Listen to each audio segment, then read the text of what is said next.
Hello and welcome to the Rabyd Atheist. I'm Rabyd, a former pastor turned atheist, now compassionate anti-theist. Welcome to my channel. If you want to learn more how to support the channel and its mission to normalize atheism and deconversion, stay tuned to the end of the video. Today I'm continuing our look at the list of things Jim Palmer, a former megachurch pastor, says the religious establishment does not want you to know. Today we're looking at number 9. Becoming more religious cannot save us, Palmer writes. Religion is a human invention reflecting the best and worst of humanity. Becoming more religious will simply allow us to perpetuate compassion and cruelty in the name of religion.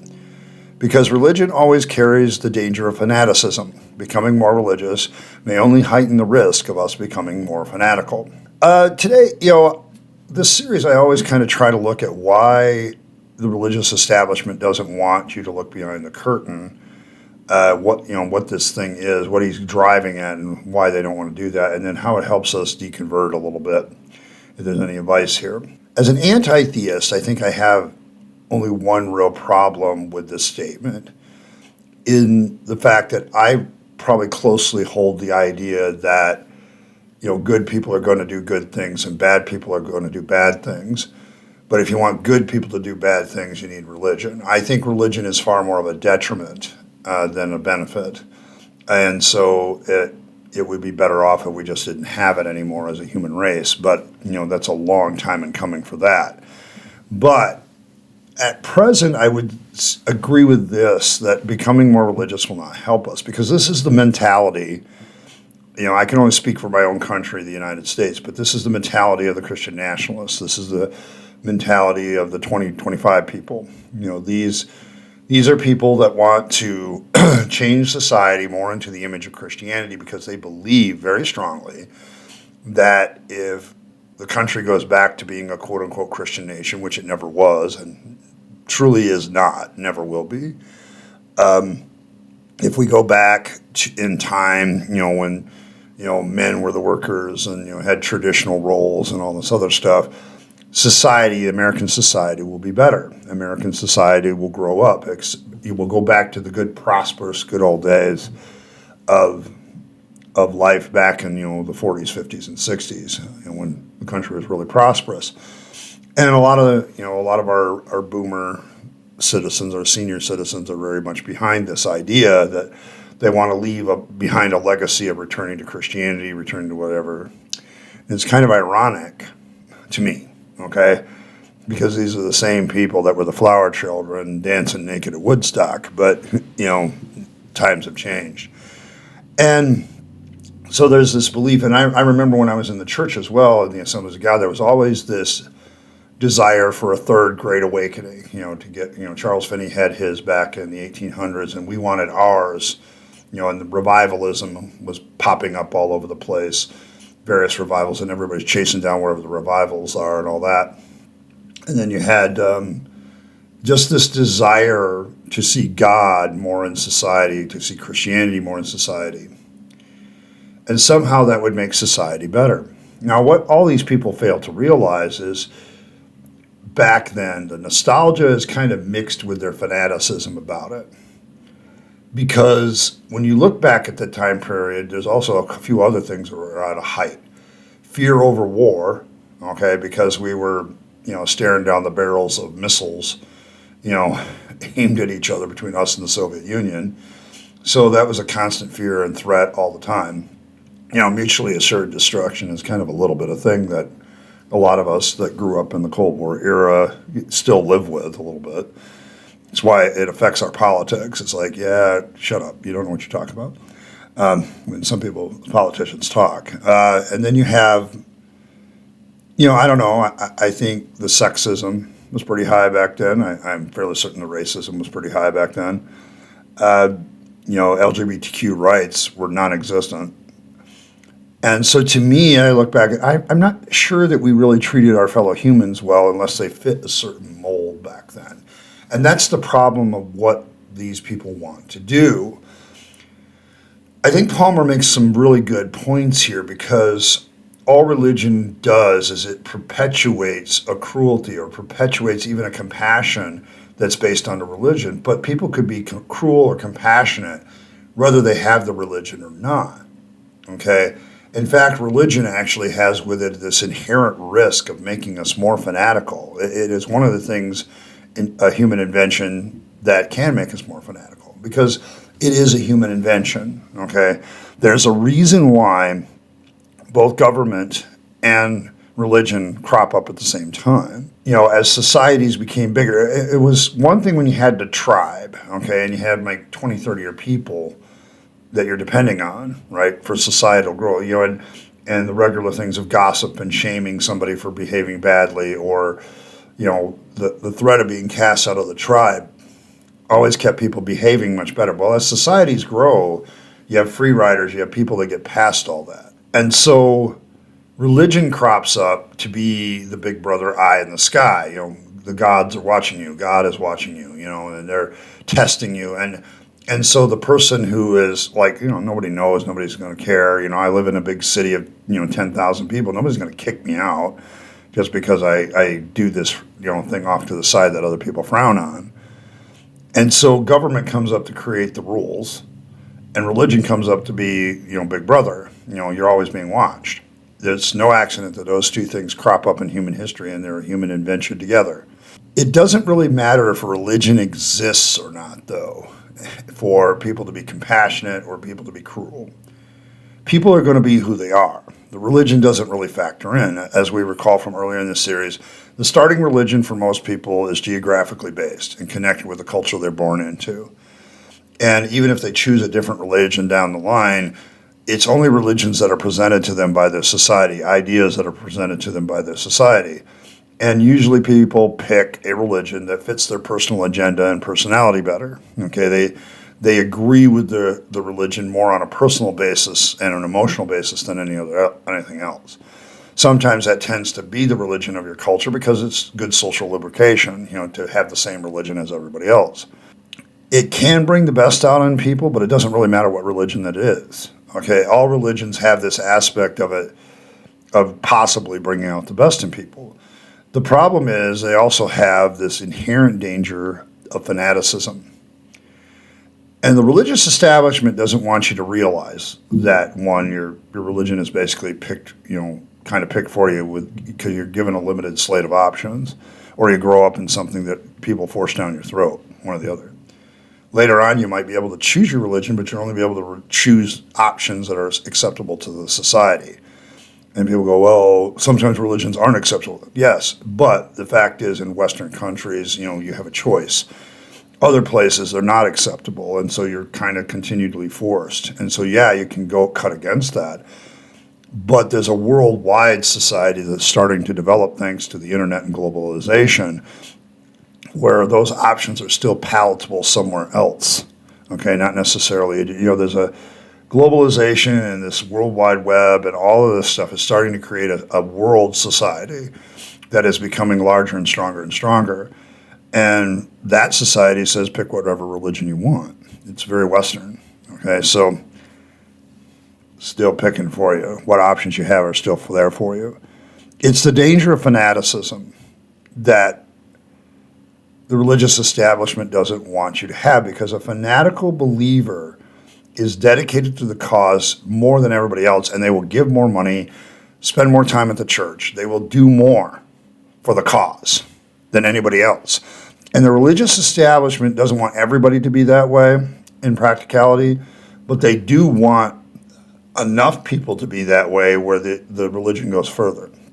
Sure, you could have an entire congregation of fanatical believers, and they would do a lot of stuff, and they would do a great deal of stuff. But what good is that going to be if you get labeled as a fanatical group of people that that nobody's going to trust you or work with you? You don't want that. You want enough fanatics to do the heavy lifting, but you don't want so many. You want some good, strong believers that aren't fanatic. The problem is religion always has this danger of fanaticism as a human invention.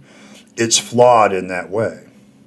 And the religious establishment doesn't want you to see the danger of fanaticism, because then they can keep you dedicated without necessarily turning you into a fanatic, but somebody very dedicated to the faith. They're playing this game of trying to get you as close to being a fanatic as possible without getting that point. If a few people go off that edge, fine. We can handle a few, but if the whole congregation of a church goes that way, it gets really weird. Okay, it becomes very cult-like. Of course, the argument could be made that all religions are cults in certain senses, but now I would argue you can become a fanatic about any ideology, anything.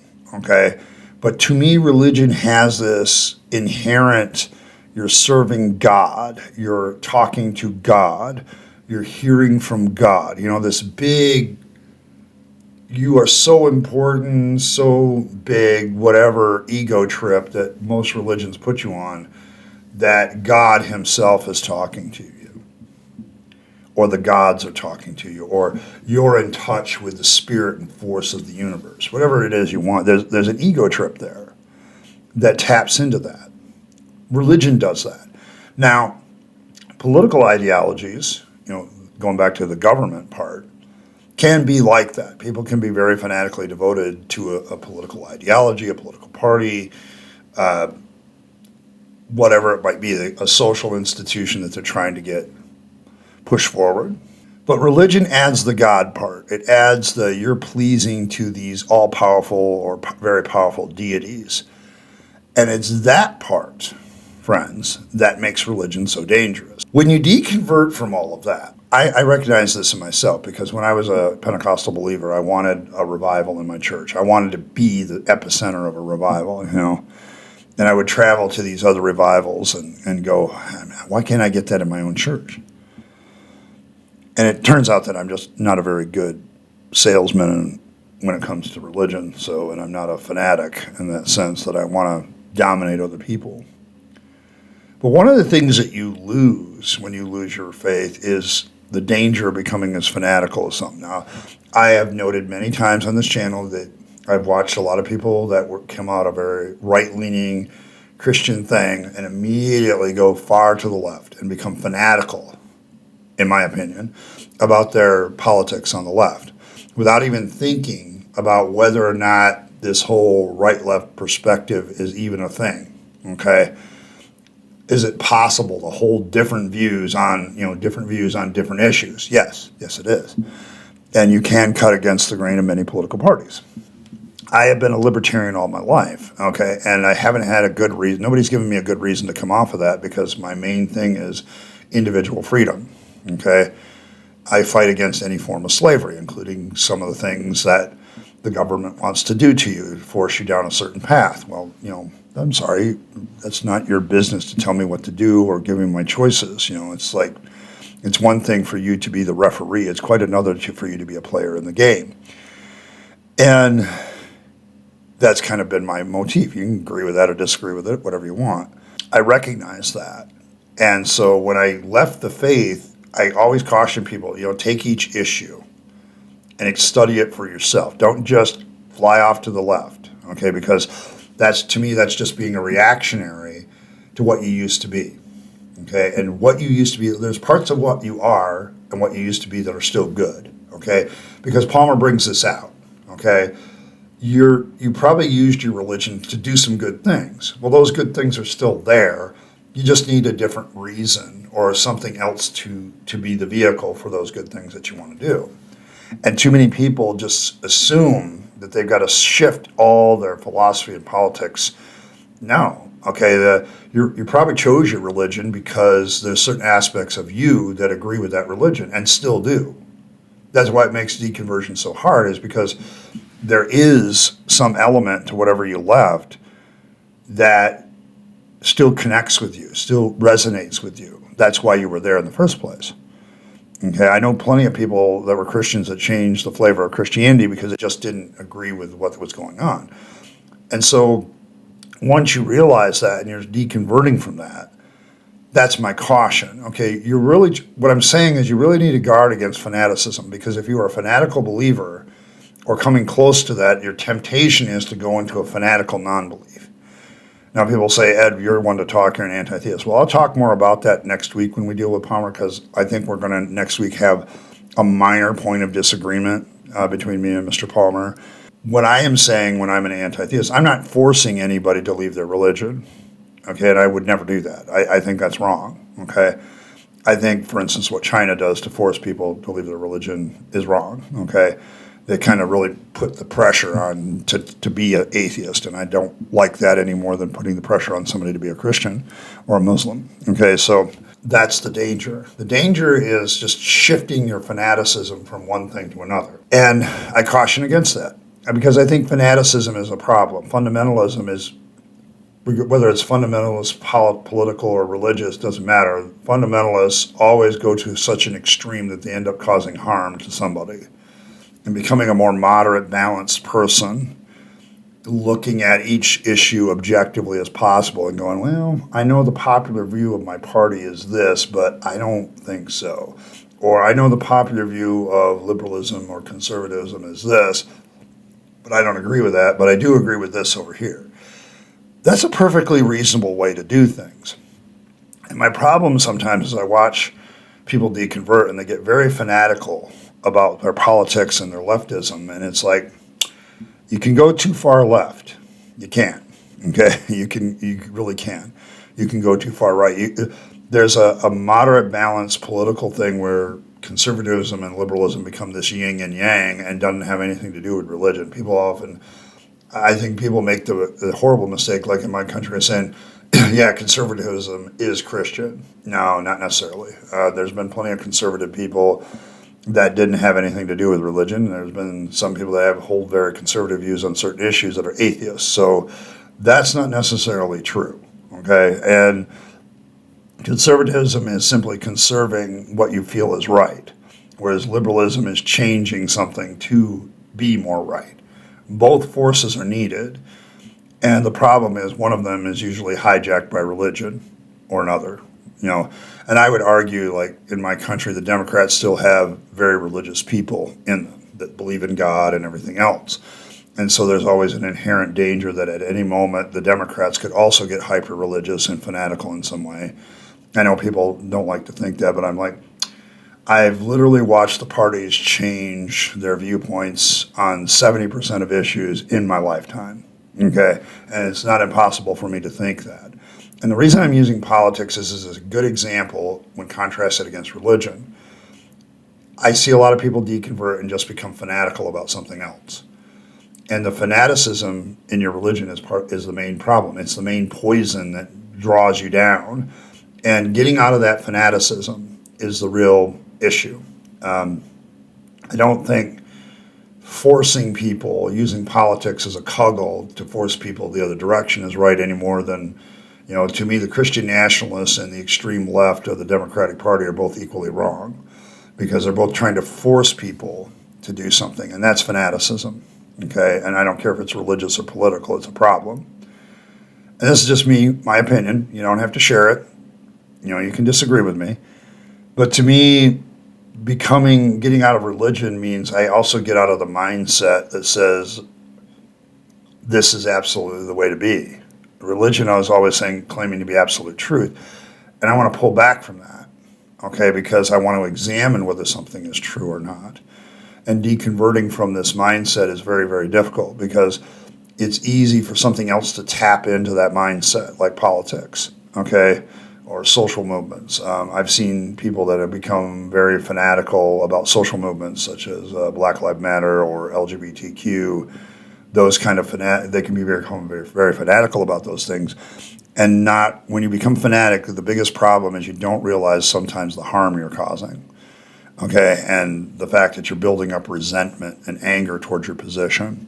And I think that's probably the most difficult thing for people to grasp, okay, is becoming more a rational person, becoming somebody that's taking a much more balanced view and trying to respect the humanity of every human being, even religious people or political people that oppose you, getting out of that tribalistic mentality. That's where religion puts us, and that's where politics can put us if we're not careful.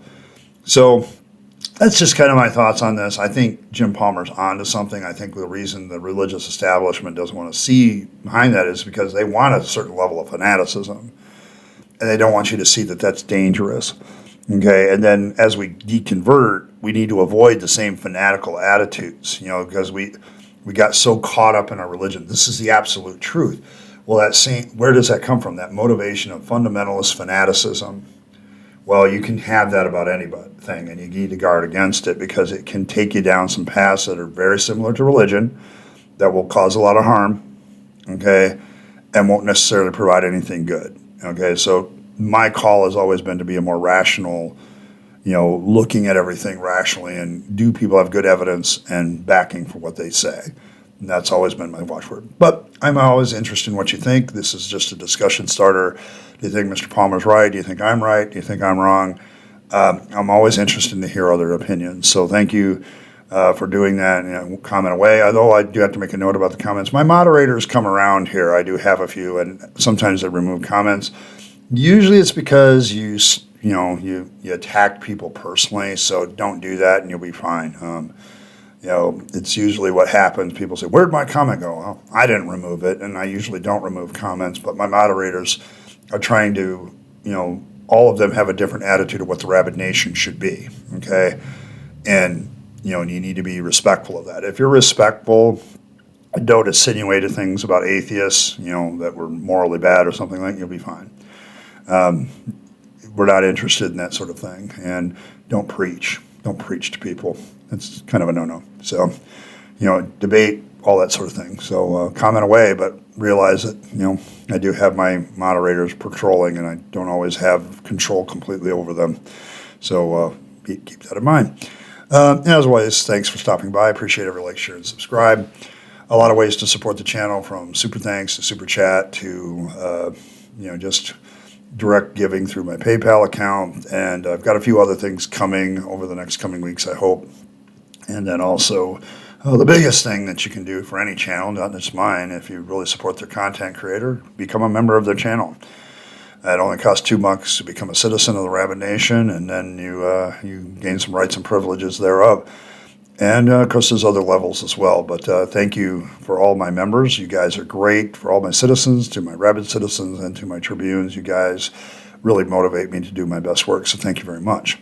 And as always, live your best life. You only get one go around. And so you want to take all your time, money, and opportunities to, build up yourself, build up the people you love and care for, and to make this a better world.